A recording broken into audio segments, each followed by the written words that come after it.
প্রথমেই সকলকে জানাই আমার নতুন আরও একটা ভিডিওতে স্বাগত। আর আমি এই মুহূর্তে আছি হুগলি জেলার অন্তর্গত চুঁচুড়াতে। প্রত্যেক বছর আমি এই সময় আসি বাসন্তী দুর্গাপুজো দেখানোর জন্য চুঁচুড়ার যুব সংঘ ক্লাব। তো অ্যাকচুয়ালি কিন্তু এই বাসন্তী দুর্গাপুজোই আমাদের বাঙালির আসল দুর্গাপূজার মধ্যে পড়ছে। তো প্রত্যেক বছর এখানে আসা হয়, এখানে এসে মোটামুটি 2-3টে বড় বড় পুজো আছে, সেগুলো তোমাদেরকে দেখাই। তো চলো তোমাদেরকে আগে এইখানকার মানে তোলা ফটকের যে পুজো সেটা তোমাদেরকে দেখিয়ে দিই। প্রত্যেক বছরের মতোই এখানে দেখো রাস্তার ওপর কিন্তু লাইটিং এখানে লাগিয়েছে। আর এই পুজোটা কিন্তু প্রত্যেক বছর বেশ বড় করে আড়ম্বর করে হয় এবং রাস্তার দুপাশেই কিন্তু আমরা দেখতে পাচ্ছি এই পুজোর জন্য মানে বাসন্তী পুজোর জন্য লাইটিংয়ের এই যে গেটগুলো দেখছো এগুলো কিন্তু লাগিয়েছে। সন্ধ্যাবেলায় কিন্তু দেখতে বেশ ভালো লাগবে। আর এই হচ্ছে তোলা ফটক যুব সংঘ ক্লাবের যে মানে বাসন্তী দুর্গা পুজো, তার মেন গেট অলরেডি লাইট দিয়ে খুব সুন্দর করে সাজিয়েছে প্রত্যেক বছরের মতো। চলো ভেতর দিকে প্রবেশ করা যাক। আর ভেতরে প্রবেশ করলেই আমরা দেখতে পারবো ভেতরেও এরকম কিন্তু বেশ কিছু লাইটিং এখানে করা হয়েছে। আর চলো, আর সামনেই কিন্তু পুজো মণ্ডপ আমরা কিন্তু পেয়ে যাব। আর এখানে দেখো একটা ব্যানারও আমি দেখতে পাচ্ছি বাসন্তী পুজোর। এই হচ্ছে শ্রী শ্রী বাসন্তী পুজো অনুষ্ঠান সূচি, সমস্ত কিছু এখানে কিন্তু লেখা আছে। বছরের পুজোটা কিন্তু 70তম বর্ষে পদার্পণ করছে, মানে বুঝতেই পারছো অনেক বছর ধরে কিন্তু এই বাসন্তী দুর্গা পুজো কিন্তু অনুষ্ঠিত হচ্ছে এই তোলা ফটক যুব সংঘ ক্লাবে। চলো তোমাদেরকে প্রতিমাটা ফার্স্ট আগে দেখিয়ে দিই। প্রতিমাটা কিন্তু প্রত্যেক বছর এখানে খুব সুন্দর করে তৈরি করা হয়। আর এই বছরের প্রতিমাটাও কিন্তু বেশ সুন্দর লাগছে দেখতে মাকে। আর এটা হচ্ছে পুজো মণ্ডপ, আমি পুজো মণ্ডপের মধ্যেই দাঁড়িয়ে আছি। আর এই হচ্ছে মায়ের রূপটা ফার্স্টে তোমাদের দেখাই।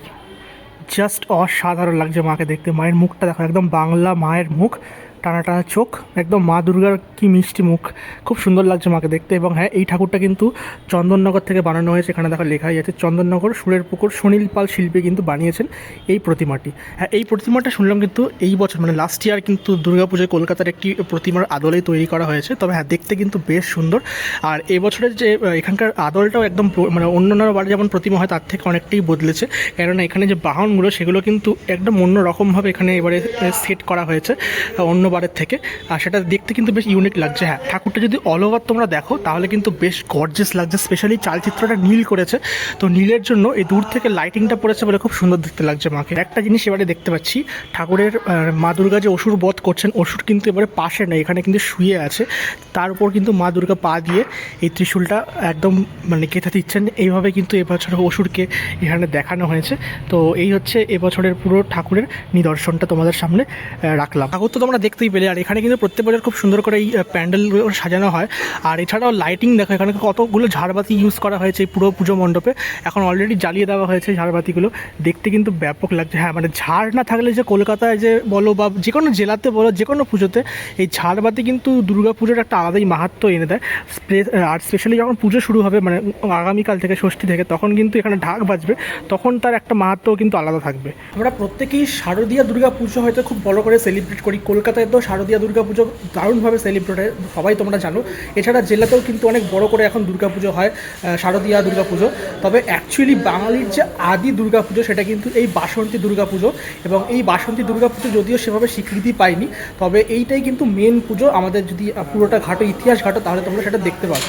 এবং আরেকটা কথা বলে দিই, আমাদের যে শারদীয়া যে দুর্গা পুজোটা হয় ওটা কিন্তু অ্যাকচুয়ালি অকাল বোধন, যেটা শ্রী রামচন্দ্র শুরু করেছিলেন, সেই গল্পটা আমরা প্রত্যেকেই জানি। এখানকার মেম্বারের সাথে কথা বলে জেনে নিই এখানে কবে কি ভোগ দেওয়া হচ্ছে, কবে কুমারী পুজো হয়, সেগুলোও তোমাদেরকে জানিয়ে দিই। তোমরা চাইলে কিন্তু অবশ্যই কুমারী পুজো দেখতে আসতে পারো। খুব বড় করে কিন্তু কুমারী পুজো হয়, খুব বড় করে কিন্তু ভোগের এখানে আয়োজন থাকে। তো সেগুলো জেনে নিই কবে কি থাকছে। আমি বাসন্তী পুজো কমিটির যুগ্ম সম্পাদক রাজেশ মণ্ডল। এবছরে আমাদের পুজোর ৭০তম বর্ষ আমরা উদযাপন করছি।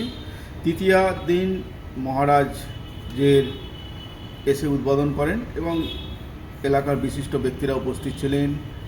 আর পুজোর 3 দিন সাংস্কৃতিক অনুষ্ঠান হয়। আজ তো পঞ্চমী। হ্যাঁ, আজকে পঞ্চমী। আজকে পঞ্চমীর দিন আমাদের বিচিত্রা অনুষ্ঠান রয়েছে। আর ষষ্ঠী থেকে পুজো আরম্ভ হয়ে যায় আর মেলা থাকে। আর কুমারী পুজো এখানে হয় খুব বড় করে, সেটা কবে? কুমারী পুজো হয় আমাদের নবমীর দিন হয় কুমারী পুজো। আর 3 দিন মাকে ভোগ নিবেদন করা হয়। সেটা কি ভোগ? সপ্তমীর দিন খিচুড়ি ভোগ, আচ্ছা। অষ্টমীর দিন পায়েস ভোগ, আর নবমীর দিন হচ্ছে পোলাও ভোগ। 3 দিন ভোগ বিতরণ করা হয়। প্রচুর দর্শনার্থী আসেন, তাদেরকে অন্নভোগ দেওয়া হয় মায়ের। আর আমাদের কিন্তু এই পুজোটাই কিন্তু আমাদের মেন। যেমন দুর্গা পুজোতে আমাদের সেইভাবে আনন্দ হয় না, এই পুজোতে আমরা নতুন জামা কাপড় কেনাকাটা করি এবং যারা দূরে থাকে সবাই এই পুজোতে চলে আসি। যাদের বিয়ে হয়ে গেছে তারাও এখানে চলে আসি, কদিন একদমই নিয়ে আনন্দ মেতরা যার বাড়ি সব বিভিন্ন রকম খাওয়া মেনু হয়েছে আচ্ছা। বাড়িতে। একদম আনন্দ, একদম সেই ব্যাপারটা। সে ভরপুর চেটে পুটে উপভোগ করি। একদম, একদম, একদম। আর 28শে মার্চ মায়ের বিসর্জন হয় চুঁচুড়া রাজপথে, নিয়ে মাকে বেরোই আমরা শোভাযাত্রা সহকারে। যদি হাওড়া থেকে আসেন চুঁচুড়া স্টেশন নামবেন, সেখানে অটো কিংবা টোটো ধরে তোলা ফটকে আসবেন। আর যদি কাটুয়া থেকে আসেন তাহলে ট্রেনে চুঁচুড়া স্টেশন নেবে, অটো টোটো এসে তোলা ফটক নেবে। আর শিয়ালদা দিয়ে যদি আসতে হয়, আপনি শিয়ালদা থেকে নৈহাটি নামবেন, নেবে লঞ্চ পার হয়ে টোটো অটোয় চেপে চলে আসতে পারেন, কিংবা ওদিক থেকে ব্যান্ডেল থেকে চুঁচুড়া স্টেশন নেবে, অটো টোটোয় চলে আসতে হয়। কেউ যদি বাইকে আসতে চায় কলকাতা থেকে? কলকাতা থেকে সোজা একদম দুর্গাপুর রোড ধরেও আসতে পারে, তারপর দিল্লি রোড ধরে আচ্ছা। সুগন্ধা মোড় হয়ে খাদলে মোড় তোলা ফটক।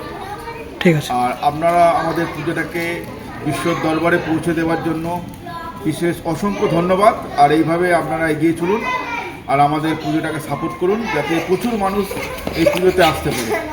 তাহলে ৭০তম বর্ষের যুব সংঘ ক্লাবের বাসন্তী পুজো কিন্তু তোমাদেরকে তুলে ধরলাম প্রত্যেক বছরের মতো।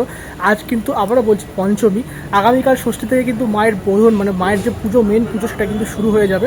আর তারপরে কিন্তু আস্তে আস্তে পুজো চলতে থাকবে। নবমীতে কিন্তু এখানে কুমারী পুজো হয় এবং বেশ আড়ম্বর সহকারে কিন্তু সেই কুমারী পুজো হয়। আমি যখন এসেছিলাম প্রথম 1-2 বছর এসেছিলাম, সেই কুমারী পুজো দেখিয়েছিলাম তোমাদেরকে। তারপর থেকে আসা হয় না খুব একটা কুমারী পুজোর দিন, বাট তোমরা চাইলে আসতে পারো, খুব ভালো লাগবে কুমারী পুজো দেখতে। আর আজকে এখন এই একটু পরেই এখানে প্রোগ্রামও শুরু হয়ে যাবে।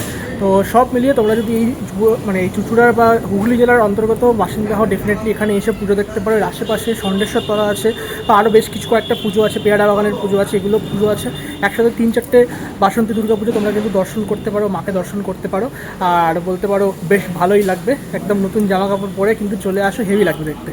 আর অবশ্যই ভিডিওটা ভালো লাগলে লাইক কমেন্ট করে দিও, এবং চ্যানেলটা যারা এখনও পর্যন্ত সাবস্ক্রাইব করোনি প্লিজ সাবস্ক্রাইব করে পাশে থেকো। আজকের মতো ভিডিওটা এখানেই শেষ করছি।